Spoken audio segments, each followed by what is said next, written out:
Turning now to a story about connecting in unexpected ways. Through the wisdom of a big panda and a tiny dragon. The characters were created by an artist in Wales who uses his real-world experience with despair to craft messages of hope and forgiveness. Roxana Saberi shares his story. Yeah, done art and writing for... James Norbury has been drawing for as long as he can remember. I never got anywhere with it. But he nearly gave it up. It's quite soul-destroying to keep trying again and again and again and again and getting nowhere. Until he created these two unlikely friends, talking and traveling together. Why a panda and a dragon? Yeah, because pandas are large and fluffy and cute. And the dragon is the opposite of what he should be. He's small, skinny, and sort of naive. For years, the self-taught artist lived off of around $12,000, working odd jobs. I've spent a lot of time, which I guess a lot of people do, thinking that this world is simply not right for me. But he became inspired volunteering at a crisis center. I felt that I had quite a lot of ideas that would help. What I found most appealing was Buddhism. Contained in there are some extremely powerful ideas that help you on a very day-to-day basis. So one day he decided to distill those ideas into simple yet profound conversations between Big Panda and Tiny Dragon. This garden is beautiful, said Tiny Dragon. Big Panda nodded, and we only found it because we went the wrong way so many times. They debuted on Instagram around 2 years ago.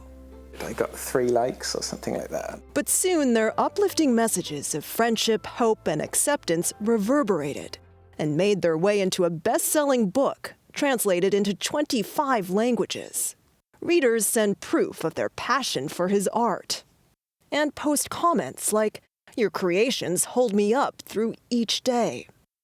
I had one person once who said it stopped them taking their own life, which was incredible. A lot of people say they were moved to tears and things. And I think that's because it talks to your soul, hopefully. And it comes from his. Yes, of course. It says, "What if I meet people who don't like me or the things I do?" asked Tiny Dragon. "You must walk your own path," said Big Panda. "Better to lose them than lose yourself." So yeah, he's Yeah. they're very authentic. But that's why I think they speak to people, because they come from here, you know. They come from your mind and your heart and your soul. Exactly. Yeah, it's very clear. So this one says, "Do bad thoughts make me a bad person?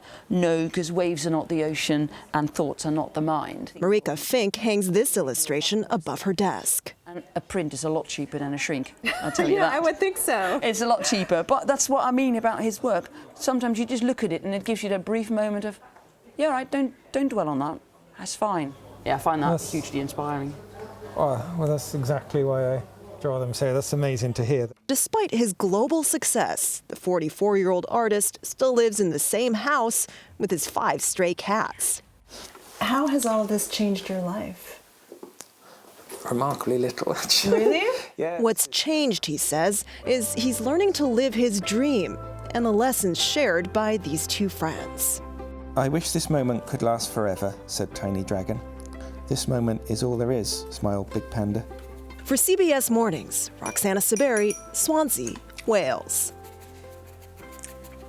What a beautiful story. What a neat man. And Patty, our stage manager, was saying it reminds her of Winnie the Pooh, and it does have that feeling. And he's saved a person's life. Right. Many people, I bet. Well, because the pandemic, you know, it's just so interesting. Art, we've talked about this before, how art, music, literature, poetry can soothe the soul, but it's never been more needed than now. And you can see that when he said he had 1 like when he first posted it, and now look at his success. I love what was said, and it was in jest, but a print is a lot cheaper than a shrink. Yeah. And like you're saying, Vlad, oftentimes as humans, we starve ourselves, and our soul needs food. That's right. And books are that. Art. They're food for the soul. Man.